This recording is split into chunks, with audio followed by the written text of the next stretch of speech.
ఇచ్చిన మన జిల్లా ప్రధాన కార్యదర్శి ఎన్ఎండి ఫిరోజ్ గారికి, చాలా పెద్దవాళ్ళు సీనియర్లు మళ్ళీ శ్రీరాములు కోపడతారు, నాకుంటే మర్చిపోయినాడని మా శ్రీరాములకు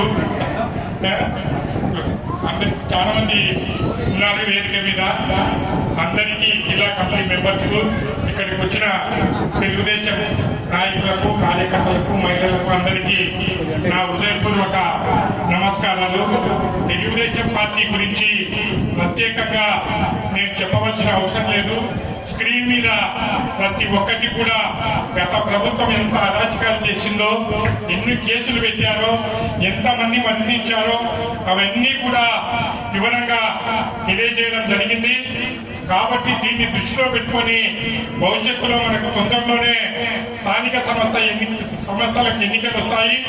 దాదాపు మనకు 44 కౌన్సిలర్లు ఉంటే 10 పెరిగే అవకాశం ఉంది. 54 అవుతాయి. కొత్త వాళ్ళకు కూడా అవకాశం వస్తుంది. ఇప్పటి నుంచే డబ్బులు ఎత్తిపెట్టుకోండి. డబ్బులు లేకుంటే రాజకీయాలు లేవు. మైకులో ఒక్క మాట చెప్తే చెల్లవు, దాన్ని నాకు తీయాల్సిందే అంటారు. కాబట్టి పోటీలు ఉండాలనుకునే వాళ్ళంతా కూడా ఫిరోజ్ ఆదరణ పెట్టేటట్టు మేము ఇంత డబ్బు పెట్టుకుంటాం, మాకు టికెట్లు ఇవ్వని పోటీ పడండి. సాధ్యమైనంత వరకు మన ప్రభుత్వం ఉంది కాబట్టి అన్ని ఇనామస్ ఏకగ్రీవంగా వస్తాయనేది నేను భావిస్తున్నాను.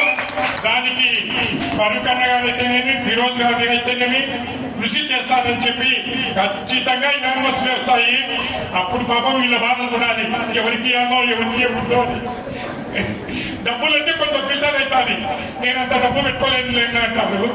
ఏకగ్రీవం అయినప్పుడు చూడాలి వీళ్ళ బాధ, ఆయన బాధ అంత ఒత్తిడి ఉంటుంది.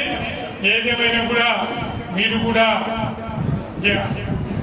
దాన్ని అనుసరించి వారికి కూడా సహకరించి మనం నెక్స్ట్ అన్ని కూడా కౌన్సిలర్లు ఏకగ్రీవంగా సాధించాలని అనుకుంటున్నాను.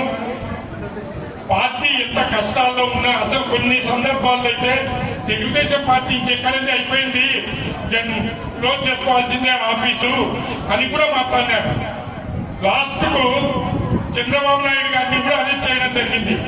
ఇంకా ఎక్కడి పార్టీ అనే పరిస్థితి నుంచి ఒక్కరు చంద్రబాబు నాయుడు గారే తిరిగి పార్టీని నిలబెట్టడం జరిగింది.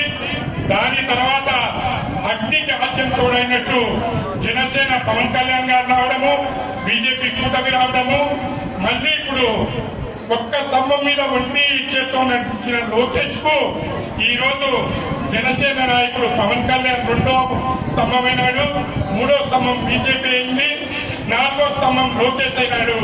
కాబట్టి ఈ పార్టీని కదిలించడం అంత ఈజీ కాదనేది ఈ సందర్భంగా తెలియజేస్తూ, మన నంద్యాలలో కూడా 3 స్తంభాలే ఉంటాయి.